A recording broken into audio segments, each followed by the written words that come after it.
నిజ నిర్ధారణకు అంతిమ నిర్ణయం డిఎన్ఏ టెస్ట్.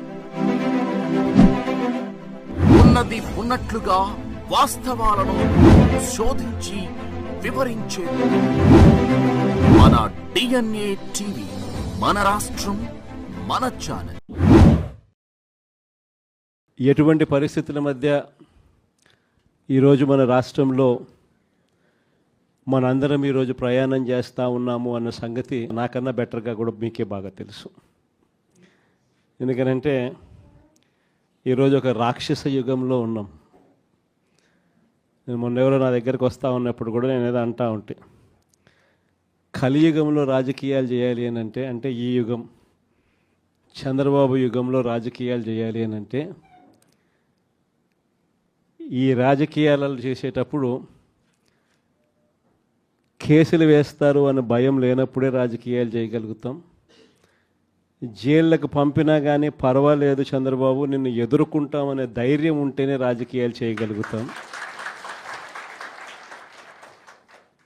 అలా ఉండగలిగిన తెగువ ఎవరికైనా ఉంటేనే రాజకీయాల్లో ఉండగలగాలి, చేయగలగాలి అనేది మాత్రమే ఈ కలియుగంలో మనం నేర్చుకుంటా ఉన్న పాఠం అని చెప్పి చెప్తా ఉంటాం.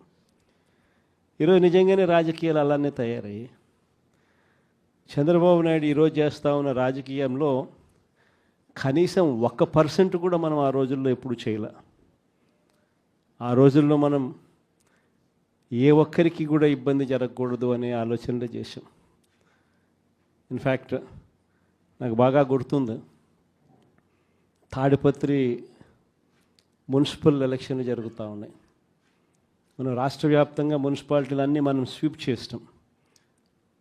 రాష్ట్ర వ్యాప్తంగా జెడ్పీటీసీలు స్వీప్ చేసినాం, ఎంపీటీసీలు స్వీప్ చేసినాం, సర్పంచ్ స్థానాలు స్వీప్ చేసినాం. మున్సిపల్ ఎలక్షన్లలో కూడా మనం ఓడిపోయింది బహుశా రాష్ట్ర వ్యాప్తంగా ఒక 2 మున్సిపాలిటీలు మనం ఓడిపోయినాం. అందులో తాడిపత్రి ఒకటి. వాళ్ళకు 18, మనకు 16.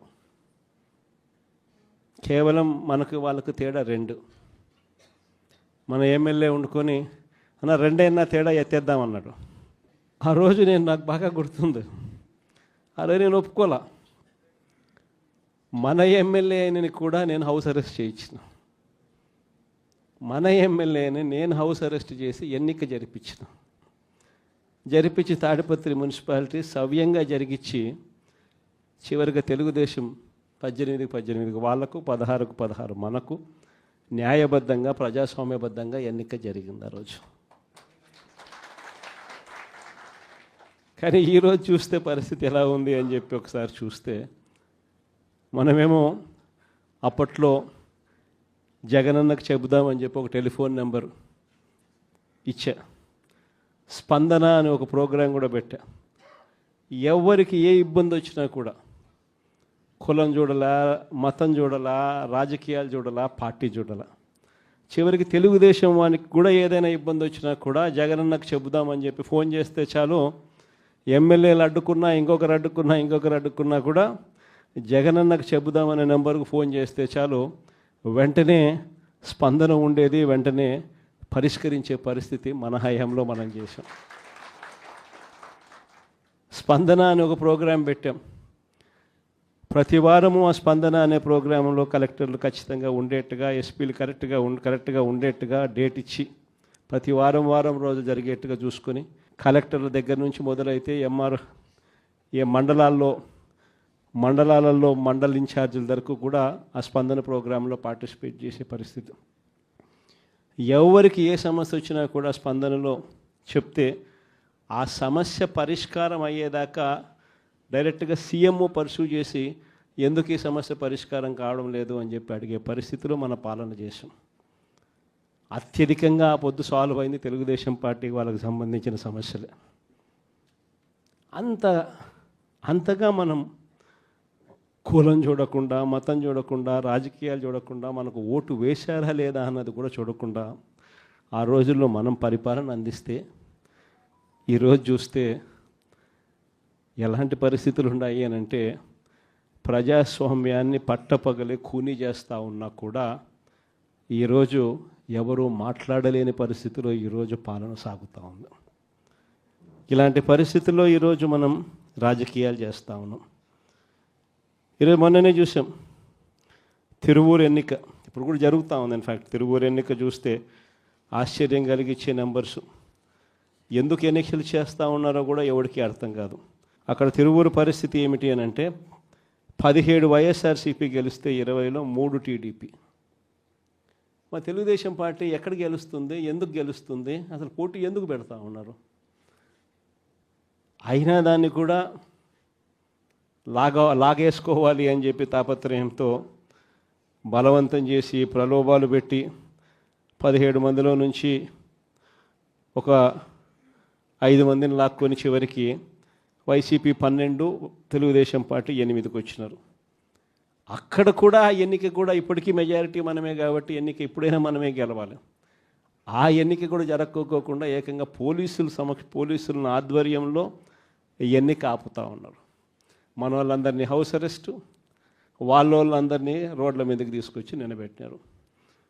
ఈరోజు అలా హౌస్ మోషన్, కోర్టులో హౌస్ మోషన్ ఈరోజు మనం మూవ్ చేసి ఈరోజు ఆ ఎన్నికకి సంబంధించి ప్రొటెక్షన్ ఇచ్చి పోలీసు వాళ్ళని తీసుకొని పోయి ఎన్నిక జరిపించమని చెప్పి కోర్టులు చెప్తే ఆ ఎన్నిక జరుగుతుందో జరగదో కూడా ఇంకా తెలియదు. నరసరావుపేట 17 వైసీపీని గెలిచింది. 14 వైసీపీ 14 వైసీపీని గెలిచింది. ఈరోజు ప్రలోభాలు పెట్టి ఇంకొకటి చేసి వైసీపీ 8, తెలుగుదేశం పార్టీ 6. అయినా కూడా మనకే మెజారిటీ ఉంది. అయినా కూడా అక్కడ కూడా కోరం లేకపోయినా కూడా మేమే గెలిచాము అని చెప్పి డిక్లేర్ చేసుకున్న పరిస్థితి. అంతెందుకు కుప్పం మున్సిపాలిటీ దగ్గర నుంచి మొన్న జరిగిన రామకుప్పం ఉప ఎన్నిక దాకా కూడా ఎక్కడ చూసుకున్నా కూడా ఇదే పరిస్థితి. ఈరోజు ఇక్కడే ఉన్నారు. ఎందుకు ఇదే రామగిరి నియోజకవర్గంలో, ఇదే రామగిరి మండలం చూస్తే ప్రకాష్ కాన్స్టిట్యున్సీ, ఇక్కడ వైసీపీకి సంబంధించి 10 మందిలో వైసీపీ 9 గెలిచింది. తెలుగుదేశం పార్టీ గెలిచింది కేవలం 1. మరి అలాంటప్పుడు ఎన్నికెందుకు జరపాలా? ప్రజాస్వామ్యంలో ఒక పార్టీ టికెట్ మీద, ఒక పార్టీ బీఫామ్ మీద, ఒక పార్టీ గుర్తు మీద గెలిచినప్పుడు ముఖ్యమంత్రిగా ఉన్న మనమే దాన్ని కాపాడలేని పరిస్థితిలో మనమే పరిపాలన చేస్తూ ఉన్నప్పుడు, మనమే ప్రజాస్వామ్యాన్ని దగ్గరుండి పోలీసులను పెట్టి మరీ కూనీ చేయించమని చెప్పి మనమే ప్రోద్బలం చేస్తూ మళ్ళీ రాజకీయాలు చేస్తూ ఉన్నప్పుడు ఎందుకు ఈ రాజకీయాలు చేస్తూ ఉన్నాం? ఈరోజు ఇదే రామగిరిలో ఇప్పటికీ కూడా 6 మంది మనము, 9 మందిలో 3 వాళ్ళు లాక్కున్నారు. అయినా ఇంకా 6 మంది మనమే మెజారిటీ. ఎన్నిక పెడితే మనమే గెలుస్తాం. కానీ ఎన్నిక పోస్ట్పోన్ చేస్తూ ఉన్నారు. చివరికి కోరం లేదని చెప్పి అది కూడా వాళ్ళ ఖాతాలో వేసుకుంటారు. ఇది జరుగుతూ ఉంది. పాలకొల్లు కూడా ఇక్కడికి వచ్చినారు కూడా బలవంతం చేస్తే 18 మందిలో వైసీపీ 14, టీడీపీ 4 గెలిచింది. ఒకరిని లాక్కున్నారు ఎంతో కష్టపడితే. మిగతా వాళ్ళందరూ గట్టిగానే ఉన్నారు. అక్కడ కూడా ఇంకా చేయగలిగింది ఏమీ లేక వదిలేసినట్టున్నారు. ప్రజాస్వామ్యం కూనీ అయిపోయిన పరిస్థితుల మధ్య ఈరోజు మనం అంతా కూడా ఈరోజు ఏకమవుతా ఉన్నాం. మామూలుగా ప్రతి ప్రభుత్వానికి కూడా ఒక సంవత్సరం పరిపాలన చేస్తే ప్రభుత్వ వ్యతిరేక ఓటు అనేది అంతో ఇంతో ఉంటుంది. అది మామూలుగా సంవత్సరం పరిపాలన చేసిన పార్టీకి ఈ లెవెల్లో మామూలుగా ఎక్కడైనా ఉంటే, చంద్రబాబు నాయుడు గారి పరిపాలన చేస్తామని తెలుగుదేశం పార్టీకి మాత్రం ఈ సంవత్సర కాలంలోనే ఇక్కడ ఉంది ప్రభుత్వ వ్యతిరేక